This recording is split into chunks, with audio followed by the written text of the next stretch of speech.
女子とお金のリアル。もう我慢せずに全部叶えましょう。私もかつてはちゃんとした良妻賢母になるべく仕事も家事もそこそこ頑張っていました。なのに手取りの給料はずっと20万円もいかず。給料前の所持金は常に100円単位。なんなら貯金ゼロで借金200万円。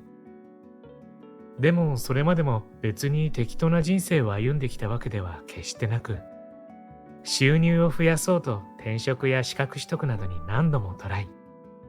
支出を減らすため自炊したり家計簿などを駆使して節約に取り組み、ハイスペ男性と結婚すべく一生懸命婚活に励んでいたことも、1年間頑張ったけど全くモテませんでしたが、ただどんなに頑張っても手取り20万円を超えることがなく、特別な才能も裕福な実家も持っておらず、ハイスペ男性とも結婚できない私は、自分がお金持ちになるなんて夢のまた夢だと思っていました。だけどそこから本気でお金に向き合い、お金の真実を知りマインドを変えていったところ、なんと人生が大激変。現在では自分の会社を日本とドバイで2つ経営し、最愛の夫、8歳と3歳の子供たちと共にドバイで暮らしています。好きなことでお金をたくさん稼ぎ、お金で何かを我慢することがない人生を謳歌できるようになりました。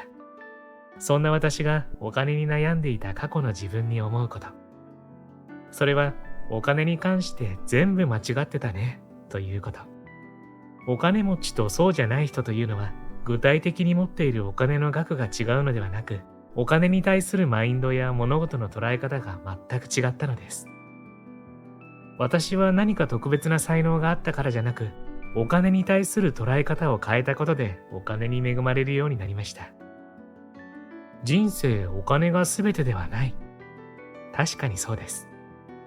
でもお金さえあれば人生の悩みの大半は解決してしまうことも事実。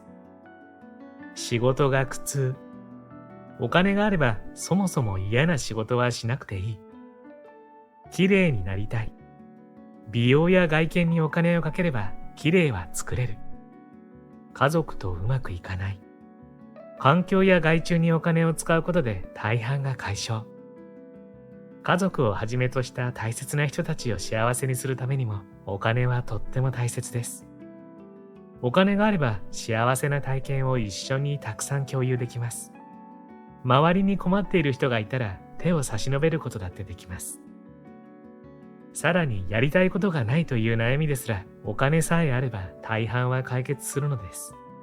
だってもし目の前に10億円があったら、やりたいことなんて無限に出てくるのではないでしょうか。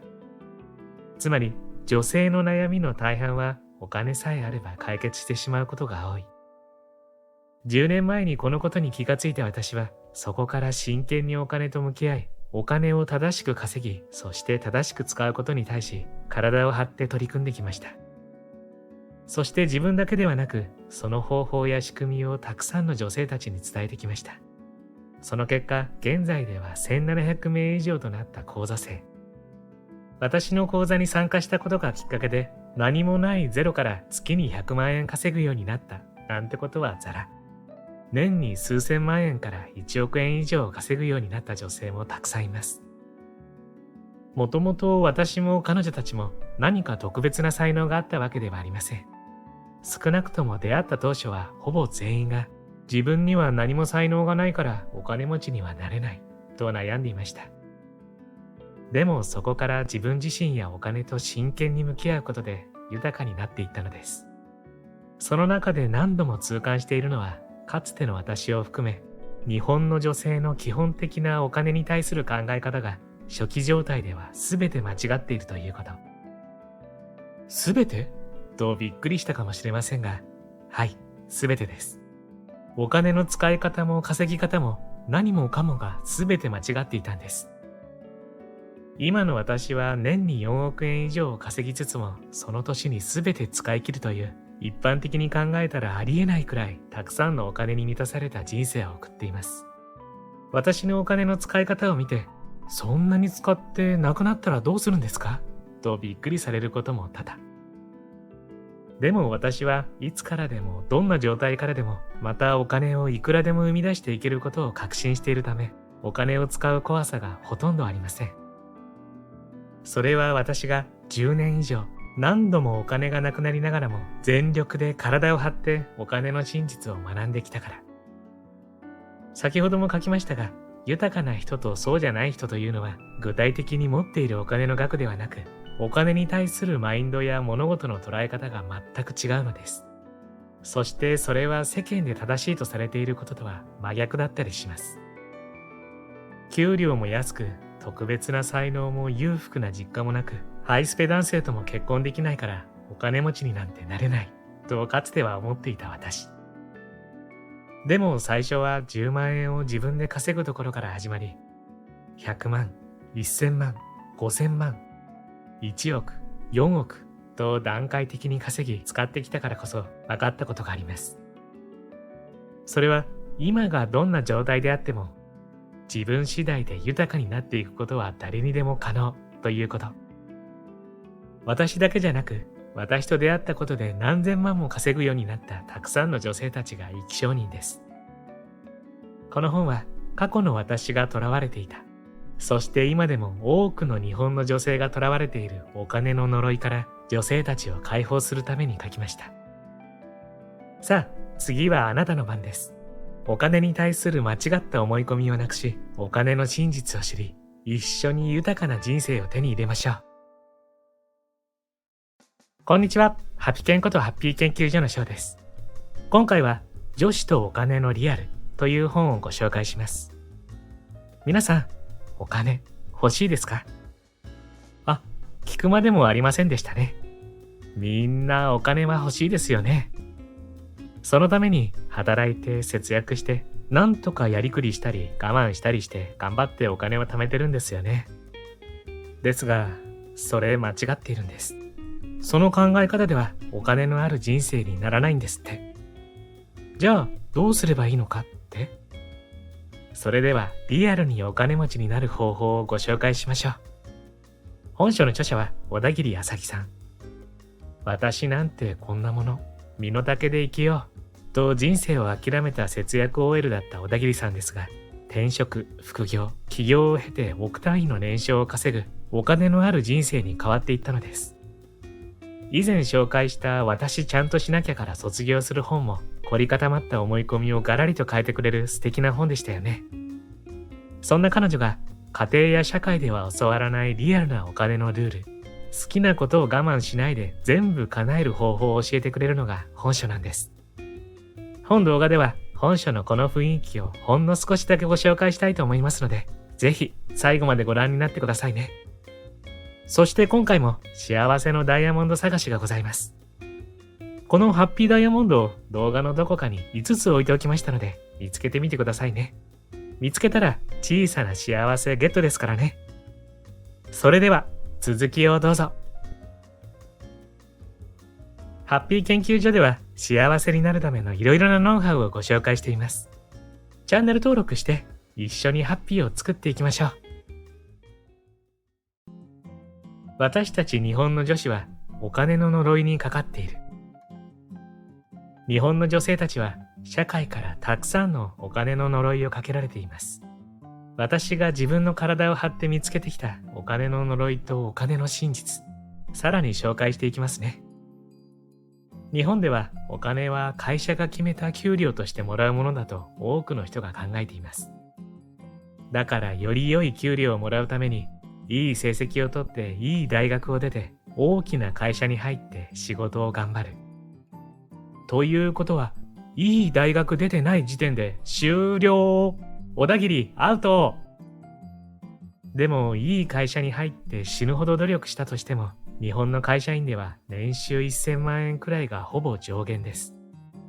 そもそも働いて年収1000万円もらえるかどうかって、どの会社に勤めるかの時点で大体決まってしまう。っていうか、そういうことすら知らない人も多いですよね。私はそうでした。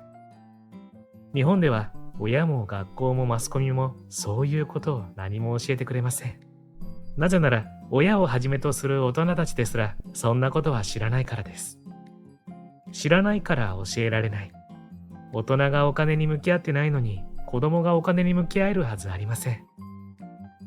また日本の社会はお金の話や稼ぐ話をすると後ろめたさやはしたなさを感じる傾向があります。ほどほどの幸せでいい。〇〇な人たちに比べたら私は幸せ。恵まれている。とみんな思いがち。お金を欲しいと話すことはみっともない。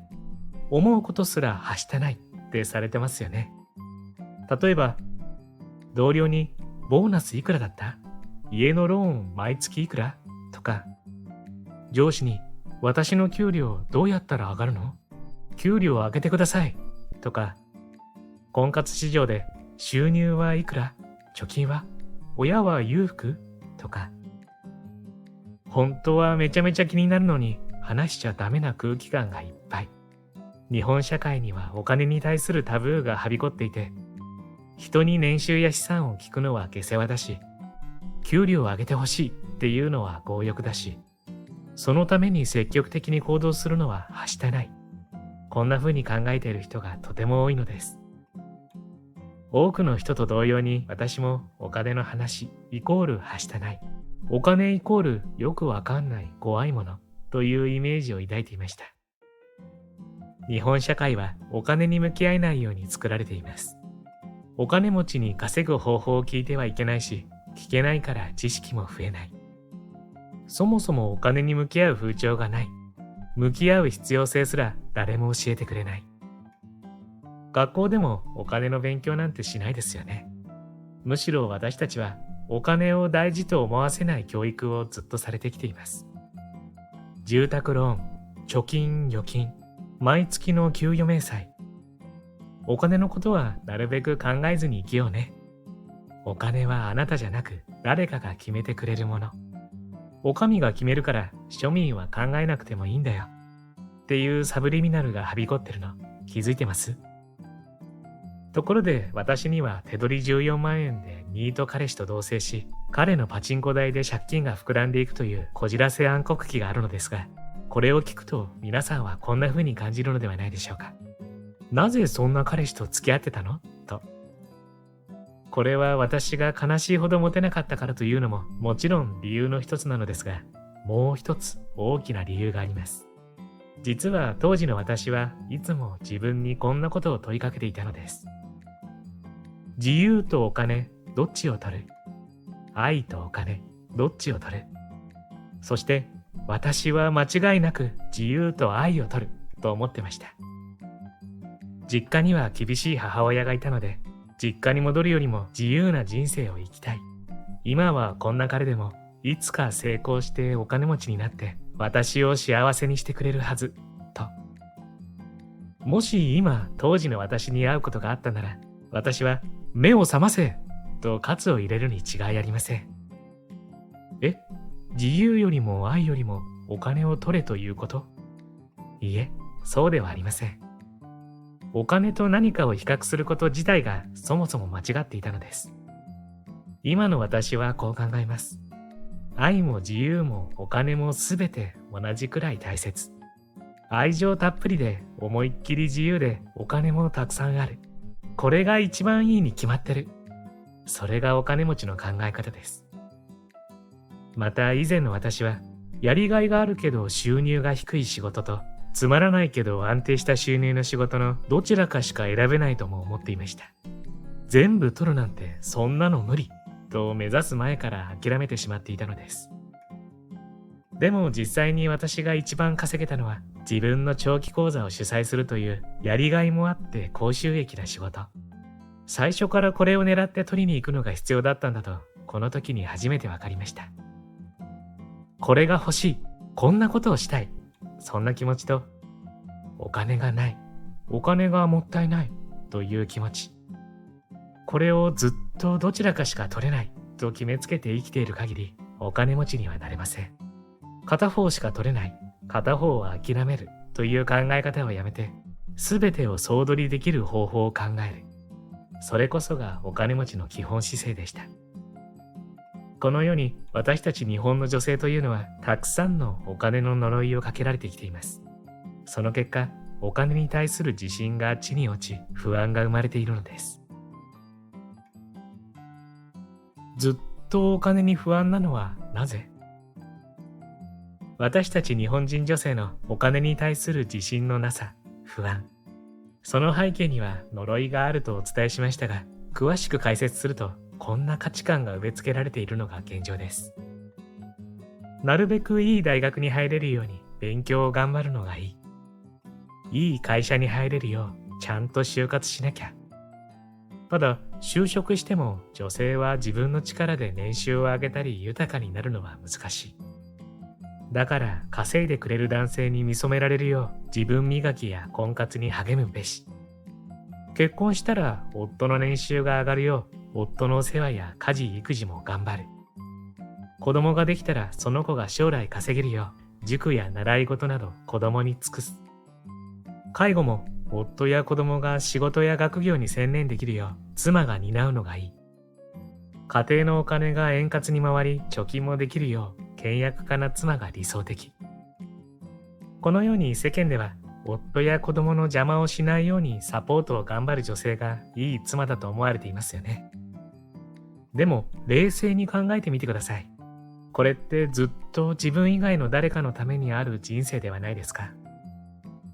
今の世の中では女性が結婚した後お金持ちになれる可能性があるとしたら、その方法はお金持ちの男性と結婚した場合のみと男性も女性も無意識に刷り込まれています。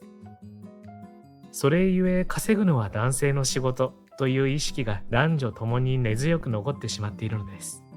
だから男性が仕事を頑張れるように家事や育児を頑張るのがいい女性だとみんなが認識しています。女性がお金に自信がないのは、このように自分の人生のお金に関する舵取りを他人に取られてしまっているからなのです。貯金、節約、製品はもう偉くなくなった。貯金がないイコールお金がない。これは当たり前のこと。ですが、今の時代、そしてこれからの時代は考え方をアップデートしないとお金の不安が増える一方かもしれません。以前の私もそうでしたが、まずお金のことを全く勉強していないからそういう発想になるのです。そもそも貯金って何でしょう？私が知って驚いたのは、貯金は戦時中に軍事費を集める国策の一環として奨励され広まったものだということ。また私より上の世代の人たちによると、小学校に郵便局の職員が来てお年玉などの預け入れ業務を行っていたこともあるそうです。金利が良かった頃は貯金はお金を増やすのに有効な手段でした。今現在はどうでしょう？軍事費もなければ金利もめちゃくちゃ安い。だから現時点では貯金は意味がないわけです。なのに未だに貯金をしないとダメって風潮はとても根強いですよね。また日本で広くはびこっているのが節約こそ正義という精神。同じものであればなるべく安いものを選ぶべき。お金はなるべく使わないべき。可能な限り節約すべき。もったいないという言葉はもはや世界共通語になっていて、確かに地球保護の観点などから見ると素晴らしい文化であることは否定しません。でも何でもかんでも節約こそ正義と考えているのでは単なる思考停止。私がお金持ちになってから衝撃を受けたのは、安いものがいいというメッセージをテレビや雑誌などほとんどのマスメディアが伝えていることです。これがなんと〇〇円、1食100円以下のレシピ、100均グッズの充実、などなど。観光ガイドブックにもバスなどの安い交通手段が最初に書かれています。それは壮大に安いイコール正義とマスメディアから刷り込まれているのです。このようにお得情報のメッセージを昔から浴び続けてきた私たちは、安い、お得こそ正義と思い込まされてしまっています。本当は金額ではなく自分が感じる価値でお金を使うべきだし、自分が気分よく毎日を過ごすためにお金を使うことの価値を私たちはもっと知るべきだったのです。全然気に入ってないのに100円だからいっかと思いながら買うティーカップより1000円かかるけどおしゃれなティーカップを買った方がいいと思うのです。100円が1000円になったくらいで困窮することなんてありえないし、たったの差額900円で毎日を幸せな気分で過ごすことができる。自分が何に価値を感じるのか、どんな価値観を大事にしているのか、それを表すのにお金の使い方というのはとても大事な指針になります。価値があると感じるものにはお金を使う。価値を感じないものにはお金を使わない。それを自分自身で一つずつ考えて決めていくべきなのです。そもそもどうしてこんなに節約がいいことと思わされているのでしょうか。その理由は、私が昔自分自身で豊かになる方法はない、お金持ちと結婚するしかないと思い込んでいたように、社会全体からあなたは自分の収入を自力で上げることなんて無理ですよ。だから収入を上げるよりも節約を考えるべきですよ。と思い込まされているからです。収入が上がらない前提だと、やりくりをするためには安いものを選ぶしかないですよね。だから安いものを選ぶのが当然になるわけです。そうではなく、まずは自分次第で収入は上げられるという思考に切り替えること。そして実際に少しずつでもいいから自分の力で収入を増やす方法を模索し、実践していくことが大切なんです。お金を大事にする方法が間違ってた件。さて、ここまでお金の問題をあれこれ語ってきましたが、もう口癖レベルでお金がないと言っている人は本当に多いですよね。ギクッとしたあなたにここで質問です。今あなたはいくら持っていますか？おそらくお財布には数千円は入っているでしょうし、銀行口座には数万円は入っているのではないでしょうか。ほら、お金がないと言っても実際はありますよね。つまりお金がないという発言は、本当はそこにあるのにないと言っているとても失礼な発言なんです。これを友達に置き換えて考えてみたら一目瞭然。友達とランチをしながら、私って友達が一人もいないんだよねって言っているようなもの。きっとその友達は、私って友達じゃなかったんだと大ショックを受けることでしょう。それくらい失礼な発言なんです。お金もそれと同じです。あるのにない呼ばわりされたら拗ねてしまうのも当然。福沢諭吉さんや渋沢栄一さんも財布や口座の中で叫ぶことでしょう。じゃあ僕って君にとって何？って。いないもの扱いされて嬉しい人なんていません。人に愛されたければ、まずは自分がその人を愛すること。これは人間関係の基本ですが、お金だって同じです。お金に愛されたければ、まずは自分からお金を愛することが大切。以前の私はお金と何かをトレードオフで考えていたこともあり、自分の人生におけるお金の優先順位がとても低かったのです。楽しさ、やりがい、愛、そういったものを常に優先し、お金についてはいつも二の次。なるべくお金のことは考えないようにしていました。だけど恋愛でも2番手にされて喜ぶ人がいないように、お金だって常に2番手では嬉しいはずもないし、それでは増えるはずもありません。